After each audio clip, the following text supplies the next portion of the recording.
Kaleshwaram project అవకతవకలపై విచారణ చేస్తున్న justice Ghosh commission వేగం పెంచింది.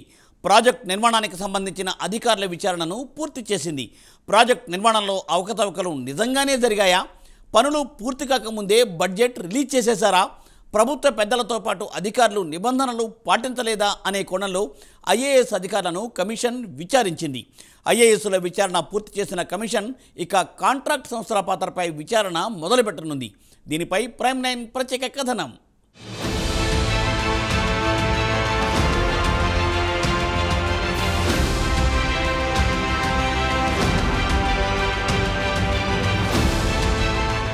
కాళేశ్వరం ప్రాజెక్టు అవకతవకలపై జస్టిస్ ఘోష్ కమిషన్ విచారణ కొనసాగుతోంది. ఇప్పటి వరకు ఐఏఎస్ అధికారుల విచారణ ముగిసింది. మొత్తం 7 ఐఏఎస్ అధికారులను విచారించిన కమిషన్ చివరిగా ప్రస్తుతం ఆర్థిక శాఖ ప్రత్యేక ప్రధాన కార్యదర్శి రామకృష్ణారావును విచారించింది.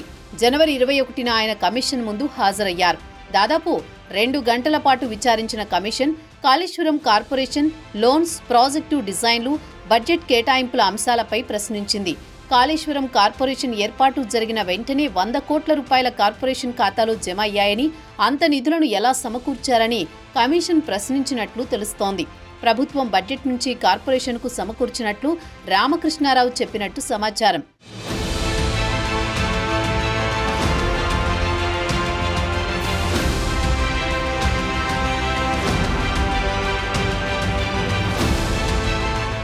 కాళేశ్వరం ప్రాజెక్టు కోసం దాదాపుగా 95,000 కోట్ల రూపాయలు భారీ మొత్తంలో కార్పొరేషన్ ద్వారా నిధులను ప్రభుత్వం ఖర్చు చేసింది.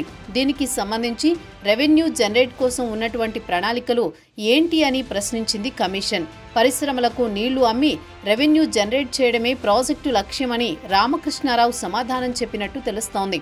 దానికి స్పందిస్తూ ఇప్పటి వరకు కాళేశ్వరం కార్పొరేషన్ ద్వారా పరిశ్రమలకు నీళ్లు అమ్మి ఎన్ని వేల కోట్ల రూపాయలు రెవెన్యూ జనరేట్ చేశారని ప్రశ్నించగా 7 కోట్ల రూపాయలను జనరేట్ చేసినట్లు కమిషన్ ముందు చెప్పారు రామకృష్ణారావు. డిజైన్లు అప్రూవల్ చేసే సమయంలో నిబంధనలు పాటించలేదని, డిజైన్లను అనుమతించే బాధ్యత ప్రభుత్వానిదే కదా. కమిషన్ ప్రశ్నకు అవుననే సమాధానమిచ్చారు రామకృష్ణారావు.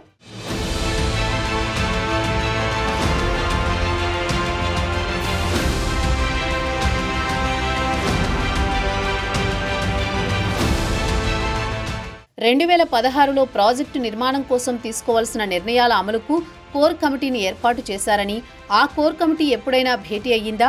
అయితే ఆ నిర్ణయాలు ఏంటి? కోర్ కమిటీ ప్రాజెక్టు నిర్మాణం కోసం ఏదైనా ప్రతిపాదనలు చేస్తే అవి ఏమైనా ఉన్నాయా అని రామకృష్ణారావును కమిషన్ ప్రశ్నించగా, ప్రాజెక్టు నిర్మాణ విషయంలో కోర్ కమిటీ రికార్డులేమీ లేవని కమిషన్ ముందు చెప్పారు. రామకృష్ణారావు విచారణ సందర్భంగా కమిషన్ పలు సందర్భాలలో ప్రాజెక్టు తొందరగా కట్టారు కానీ నిబంధనలు మాత్రం పాటించలేదనే అభిప్రాయం వ్యక్తం చేసినట్టు సమాచారం. సాధారణంగా ప్రభుత్వం ఇలాంటి పెద్ద ప్రాజెక్టులు నిర్మించాలని నిర్ణయం తీసుకుంటే ఫిజికల్ పాలసీ అంశాన్ని అసెంబ్లీలో చర్చిస్తారని, కానీ కాళేశ్వరం ప్రాజెక్టు విషయంలో తెలంగాణ అసెంబ్లీలో అలాంటి చర్చ జరిగినట్లు రికార్డులు లేవని రామకృష్ణారావుకు కమిషన్ తెలిపింది.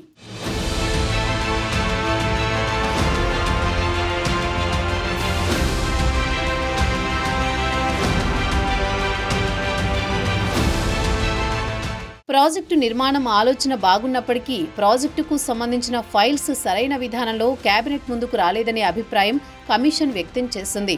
దీనికి సంబంధించిన ఆధారాలు కూడా విచారణలో గుర్తించామని కమిషన్ తెలిపింది. 3 బ్యారేజీలకు సంబంధించిన నిధుల విడుదల విషయంలో బిజినెస్ రూల్స్ పాటించలేదని కమిషన్ అభిప్రాయాన్ని ఫైనాన్స్ ప్రిన్సిపల్ సెక్రటరీ రామకృష్ణారావు వ్యతిరేకించినప్పటికీ మా దగ్గర ఆధారాలున్నాయని, దీనిపై ఆర్గ్యుమెంట్ అవసరం లేదని కమిషన్ చెప్పినట్టు తెలుస్తోంది. ఇదే సందర్భంలో కొంత ఆగ్రహం వ్యక్తం చేస్తూ నిబంధనలు పాటించని అంశాల రికార్డులను చూపించింది కమిషన్. కనీసం ఆర్థికపరమైన అంశాల్లో రికార్డులను మెయింటైన్ చేయలేదనే అభిప్రాయాన్ని సైతం వ్యక్తం చేసింది. ప్రభుత్వ గ్యారంటీతో కాళేశ్వరం కార్పొరేషన్ వేల కోట్ల రూపాయలు లోన్స్ తీసుకుంది. దానికి వడ్డీలు ఎంత కడుతున్నారని కమిషన్ అడగగా, ప్రతి ఏడాది తీసుకున్న రుణానికి వడ్డీ రూపంలో 6,500 కోట్ల రూపాయలను కడుతున్నట్లు కమిషన్ ముందు తెలిపారు ఫైనాన్స్ ప్రిన్సిపల్ సెక్రటరీ రామకృష్ణారావు. అదేవిధంగా 9% నుంచి 10.5% వడ్డీతో రీపేమెంట్ చేస్తున్నట్లు కూడా పేర్కొన్నారు.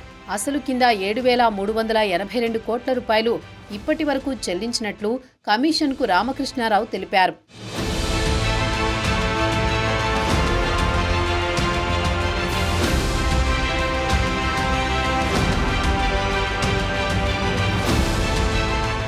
జస్టిస్ ఘోష్ విచారణలో 2 కీలక ఘట్టాలలో ఒకటైన ఐఏఎస్ అధికారుల విచారణ పూర్తయింది. ఇక మిగిలిన ఏజెన్సీల విచారణ మొదలు కానుంది. 2 రోజుల పాటు నిర్మాణ సంస్థలను జస్టిస్ ఘోష్ కమిషన్ విచారించనుందని తెలుస్తోంది.